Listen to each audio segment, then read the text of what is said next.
आप सभी को जय यीशु। प्रभु यीशु क्रिस्त में मेरे प्यारे भाइयों एवं बहनों, आज हम सामान्य काल के छठा रविवार में प्रवेश कर चुके हैं।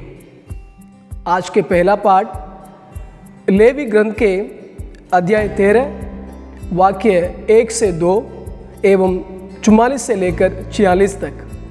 दूसरा पाठ कुरिन्थियों के नाम संत पौलुस का पहला पत्र अध्याय 10 वाक्य 31 एवं अध्याय 11 वाक्य 1 और पवित्र सुसमाचार संत मार्कुस के अनुसार पवित्र सुसमाचार अध्याय 1 वाक्य 40 से लेकर 45 तक। आज के ये तीनों पाठ हमसे एक वाक्य लेकर आता है, बहुत खास और एक विशेष बात लेकर आता है। वो है, मैं अशुद्ध हूँ, हे प्रभु यीशु मुझे शुद्ध कीजिए। मैं ठीक नहीं हूँ, हे प्रभु यीशु आप मुझे ठीक कर दीजिए। मैं अच्छा नहीं हूँ, हे प्रभु यीशु आप मुझे अच्छा कर दीजिए। लेवी ग्रंथ में बताया गया है कि प्रभु ईश्वर मूसा और हारून से कहते हैं कि अपने समाज में या अपने समूह में जो लोग कोढ़ी हैं, अशुद्ध हैं, कुष्ठ रोगी हैं, उनको दूर रखें, उसके पास कोई नहीं जाए। ये एक कानून है और एक नियम के रूप में ईश्वर ने मूसा और हारून को दिया था। इसी कानून को, इस नियम को प्रभु यीशु के समय तक यहूदी लोग अनुकरण या अनुसरण करके आ रहे थे। दूसरे पाठ में हम देखते हैं संत पौलुस सुंदर शब्दों से हमें कहते हैं कि हम चाहे कुछ भी खाएं या पिए कोई फर्क नहीं पड़ता, लेकिन हमारे शब्द या हमारे कार्य किसी दूसरे को हानि नहीं पहुंचाना चाहिए या किसी का पाप का कारण नहीं बनना चाहिए। इसलिए हमें पवित्र बनना है और दूसरों को भी पवित्रता के राह पर ले चलने के लिए हमें एक माध्यम बनना चाहिए। और धीरे धीरे पवित्र सुसमाचार में हम देखते हैं एक सुंदर घटना जिसके माध्यम से हम एक खोड़ी के अनशेकेबल फेथ यानी दृढ़ विश्वास एवं उसकी चंगाई और प्रभु यीशु के दयालुता, प्रभु यीशु के आदेश, ये सब हमको देखने के लिए मिलता है। प्यारे भाइयों और बहनों, यहूदी समाज में यदि कोई व्यक्ति कुष्ठ रोगी है या कोढ़ से भरा हुआ है, उसको समाज से दूर रखा जाता था। जब लोग खाना लेकर आते हैं, कम से कम 5 या 6 फीट उसके दूर से खड़े रहकर वहां पर रखकर चले जाते थे। और यदि कोढ़ी कुछ मांगने के लिए लोगों के पास जाता है या कुछ जरूरत है उसकी, तो वो घंटी लेकर जाता है और कहता है, मैं अशुद्ध हूं, मैं ठीक नहीं हूं, मैं अच्छा नहीं हूं। तो इसलिए लोग उसकी घंटी की आवाज़ सुनकर भाग जाते थे। और इतना भी नहीं, यहूदी समाज में यदि एक कोढ़ी इस नियम को यानी लोगों के पास आने के पहले घंटी बजाकर या अपने आप को अशुद्ध कहकर पास में आता है, इस नियम को यदि वो तोड़ता है तो उसे पत्थर से मारे जाता था। अभी इस वक्त हम देखते हैं एक कोढ़ी इस परिस्थिति में, यानी उसका पूरा शरीर कोढ़ से भरा हुआ है, वो व्यक्ति इस परिस्थिति में भी चंगाई चाहता है। इस कोढ़ से, इस बीमारी से, इस अवस्था से मुक्ति चाहता है। कहाँ कहाँ गया होगा, कितने लोगों के पास गया होगा, लेकिन उसका कोढ़ दूर नहीं हुआ। अंत में प्रभु यीशु के नाम के बारे में, प्रभु यीशु के चंगाई के बारे में, प्रभु यीशु के अच्छे कर्मों के बारे में शायद किसी ने उनको सुना होगा, और आज जब प्रभु यीशु उस एरिया में या उस गली में जहाँ ये बंदा रहता था वहाँ जाते हैं। प्रभु यीशु अकेले नहीं जा रहे हैं, प्रभु यीशु के पास बहुत बड़ी भीड़ है। उस बहुत बड़ी भीड़ को पार कर प्रभु यीशु के पास जाना इतनी आसान बात नहीं था उस कोढ़ी के लिए। ये एक नियम है कि लोगों के पास आने के पहले उसको 10 बार सोचना पड़ता था खुद के जीवन के बारे में, जिंदगी के बारे में।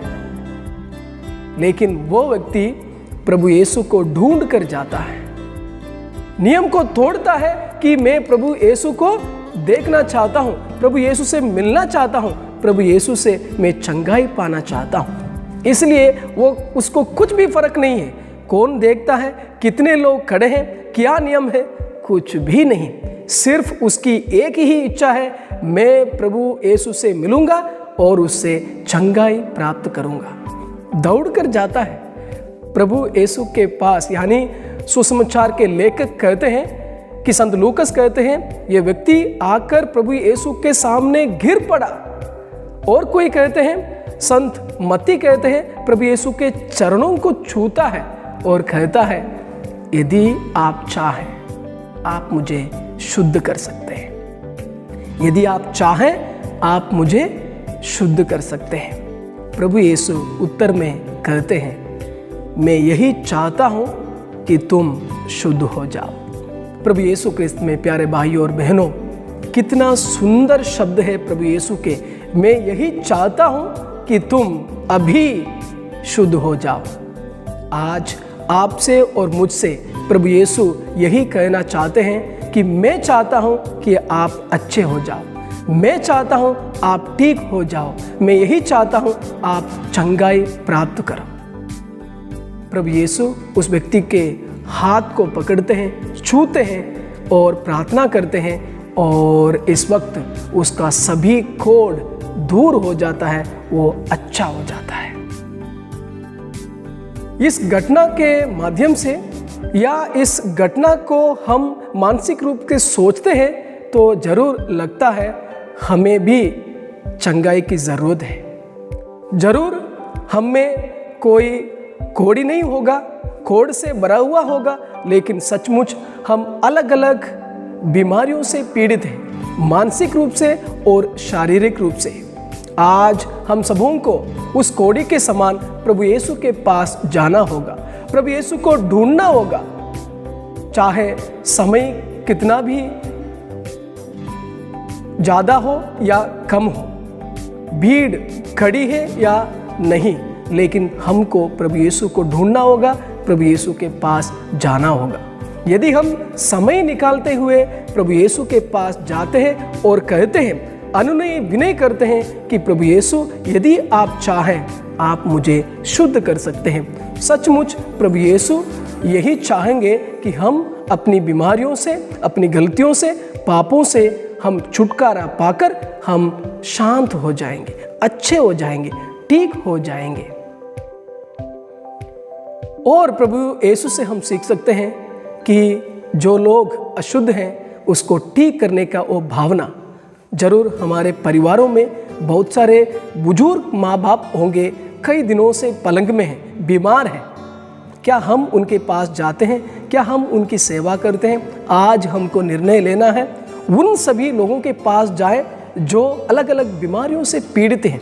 क्यों ना हम एक बार खाना खिलाएं, क्यों ना हम एक बार उनको पानी पिलाएं, क्यों ना हम एक बार उनकी देखभाल करें, सेवा करें, बहुत अच्छा हो जाएगा। क्रिस्त यीशु में प्यारे भाइयों और बहनों, आज आप सभी जानते हैं 14 फरवरी है। छोटा बच्चा भी आज जानता है 14 फरवरी का दिन क्या होता है, क्या मतलब है। पूरी दुनिया इसके लिए इंतज़ार है। और आज है वैलेंटाइंस डे। जरूर एक प्यार का दिन है, प्यार का माहौल है, प्यार का मौसम है, हम कह सकते हैं। लेकिन वास्तविकता ये है कि संत वैलेंटाइन के द्वारा ये दिन शुरू हुआ है। और आप सभी जानते हैं संत वैलेंटाइन की कहानी। तो इसलिए मैं थोड़ा सा हटकर मैं हमारे भारत देश के एक व्यक्ति के सच्चे प्रेम की कहानी आपको मैं इस वक्त बताना चाहता हूँ। सन 1975 की बात है। व्यक्ति का नाम है महानंदिया। महानंदिया का जन्म ओडिशा में हुआ था और जब वो बच्चा था, बहुत गरीब लड़का था, लेकिन उसके अंदर ड्राइंग यानी पिक्चर बनाने की बहुत बड़ी कला थी। और धीरे धीरे गरीबी के कारण वह दिल्ली जाता है और दिल्ली में पढ़ाई के साथ साथ बाहर जाकर लोगों को देखता है, जो विदेश से लोग आते हैं, उनकी चेहरा देखा है और पेंटिंग करना शुरू करता है और लोग उसको कुछ पैसा देते हैं। उस पैसा से ये बंदा अपनी पढ़ाई करता है और आगे बढ़ने के लिए सोचता है। एक दिन चार्लेट करके एक लड़की स्वीडन से आती है घूमने के लिए, दिल्ली घूमने के लिए, और इस वक्त उसकी मुलाकात हमारा ये बंदा महानंदिनी से होती है। महानंदिनी उसकी चेहरा देखता है और ड्राइंग करने के लिए पेन लेता है, लेकिन उससे होती नहीं है। क्यों पता नहीं, आंखों से आंख मिल गया, बोलते ना पहली नज़र में प्यार हो जाता है। तो ये बंदा भी उसकी आंखों को देखने के बाद पिक्चर बना नहीं पाता है और कहता है, मैडम ज़रूर आप कल आइएगा, मैं ज़रूर आपका पिक्चर बना के दे दूँगा। वो लड़की दूसरे दिन आती है और तब देखती है ये महानंदिनी सुंदर तरीके से उसका चेहरा ड्राइंग के रूप में बना दिया। और बनाने के बाद ये दोनों के बीच में आप जानते हैं बातों में प्यार हो जाता है।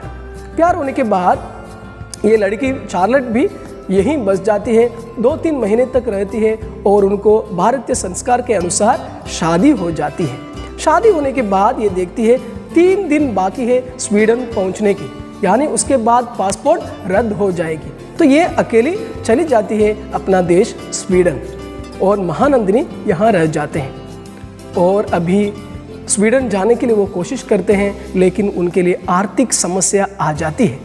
लेकिन अपनी बीवी से मिलने के लिए ये क्या करता है मालूम, जो भी पैसा उनके पास था वो दुकान में देकर सेकंड हैंड में एक साइकिल खरीदता है।